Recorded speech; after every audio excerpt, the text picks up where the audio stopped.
16 වතාවක් ආනන්ද මට ආයුෂ කල්පයක් ඉන්න පුළුවන් කියලා දේශනා කරද්දී හිත මාරේ අවහගෙන බුදුරජාණන් වහන්සේ ආයුෂ සංස්කාරය අත්හැරියා. පොළොව කම්පා වුණා. ආනන්ද මහ තෙරුන්ට කියා හිටියා.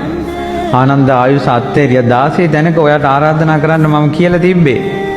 ආනන්ද ඔබ ආරාධනා කළේ නැහැ. බුදු කෙනෙක් ජීවත් වෙන දවසක් හරි මට ආරාධනා කරන්න බැරි වීම නිසා මග හැරුණා නේ කියලා හිතනකොට ඒ හදවත පැලුන්නේ නැත්තේ අටලෝ දහමක කම්පා නොවන නිසා. ඒව දරාගත්තා.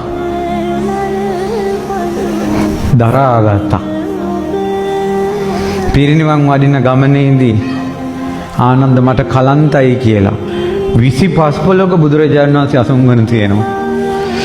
එතකොට තමන්ගේ ජීවිතයේ දෙවෙනි තැනට දාලා උපස්ථාන කරපු බුදුරජාණන් වහන්සේ 25 පොළක අසුන් ගන්නකොට ඒවා දරාගෙන සිටීම ආනන්ද මහතෙරුන්ගේ ප්‍රාතිහාර්යය. ආනන්ද පිපාසිතුම් හි ආනන්ද පානියන් මේ ආහාර මට පිපාසයි ආනන්ද පැන් ටිකක් අරන් එන්න. පැන් ගන්න යනකොට බොර වෙලා වතුර. ඇත්තටම ලෝතුරා සම්බුදු කෙනෙකුට කොහොමද බොර වතුර දෙන්නේ? බුදුරජාණන් වහන්සේට පිපාසිත බව හැබෑව. කොහොමද මේ වතුර දෙන්නේ? බොරයි මඬ. අනේ ස්වාමීනි මොහොතක් ඉස්සරහට වඩිමු. ආනන්ද මට නම් ගොඩක් පැම් පිපාසයි. එතකොට බොර වතුරද දෙන්නේ බුදුරජාණන් වහන්සේගේ වචනේ දහන්නේ කියන දේන් බුද්ධ වචනේ ඉස්මතු වෙලා බොර වතුර පැත්තට පායස වුණා. පාත්‍රය අරන් යනකොට වතුර නිල් දිය කැටි වතුර. සමහර ගම්මාන වලට යනකොට ගම්මාන වල ලින් වහලා බමනෝ බුදුරජාණන් වහන්සේ පැන් වළඳයි කියලා. බුදුරජාණන් වහන්සේට පැන් දෙන්න වෙයි කියලා වතුර ලින් වල වතුර වහනකොට පිදුරු දාලා ඒවා දකින්නට දරාගත්තා. කවදාවත් මිනිස්සෙක් එක්ක රණ්ඩුවට ගිහිල්ලා නැහැ. කවදාවත් මිනිස්සුන්ට චෝදනා කළා නැහැ. රණ්ඩුවකට ගිහිල්ලා නැහැ. අටලෝ දහම දරාගත්තා.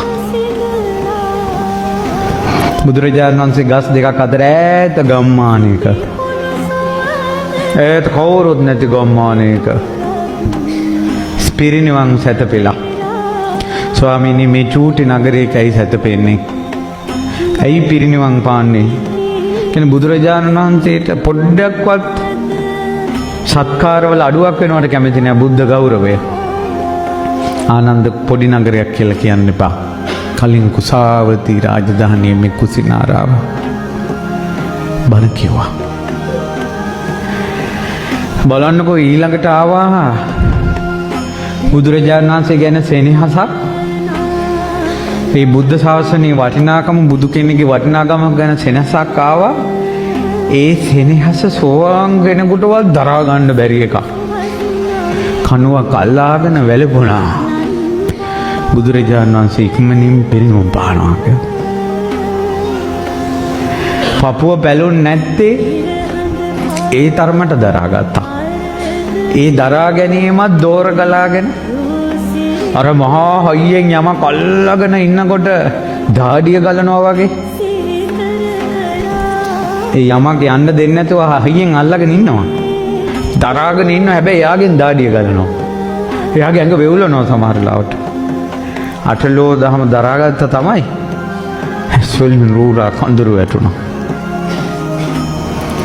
කොහොමද ආනන්ද කියලා ඇහුවා.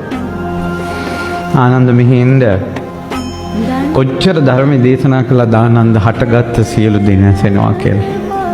ප්‍රියමනාප දේන් වෙන් වෙන්න වෙනවා කියලා. ඒ නිසා ආනන්ද තමා දූපතක් කරගන්න. ඔය දහම ඔයා තුලම කලත්ත ගන්න ආනන්ද. දහමෙන්ම දූපත හදාගන්න. කත පුඤ්ඤෝ සිතුවං ආනන්ද. ආනන්ද ඔයා ගොඩාක් පින් කරපු කෙනෙක්. කත පුඤ්ඤෝ සිතුවං ආනන්ද.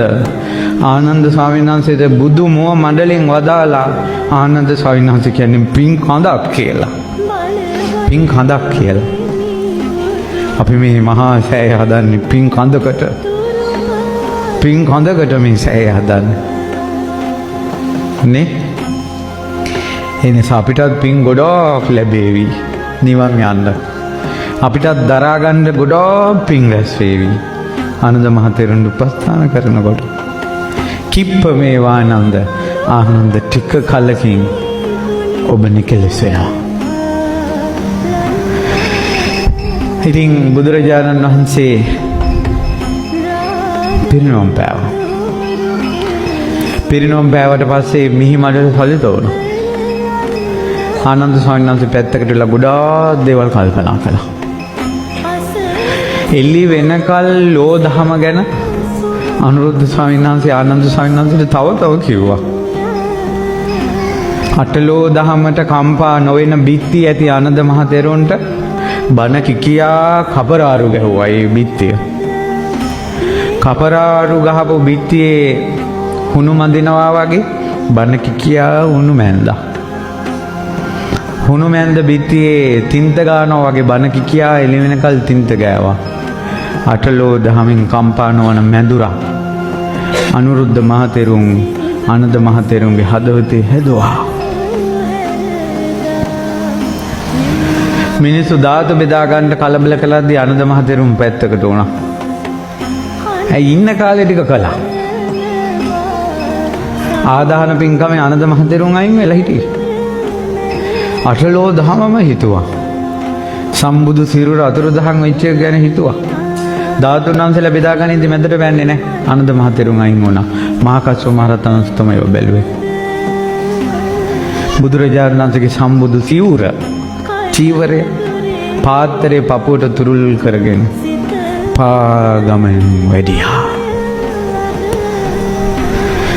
පාරේ ඉන්න මිනිස්සු අහනවා ඔබ වහන්සේ කලින් තනියෙන් වඩින්නේ නැහැ බුදුරජාණන් වහන්සේත් එක්ක වඩින්නේ කෝ බුදුරජාණන් වහන්සේ කියලා අහනකොට නිහඬව වැඩියා.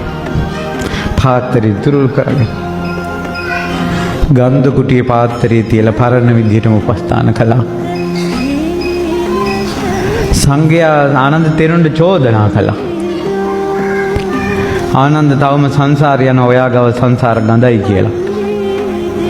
භාවනා කළ අරහත්ත්වයටපත් වුණා. කාරණා පහකින් ආනන්ද තෙරුන්ට චෝදනා කළා. ආරාධනා කරපු නැති එකට ජීවිත සංස්කාරයට සිවුර මහ ගන්නකොට පාගල මැහුවා කියලා.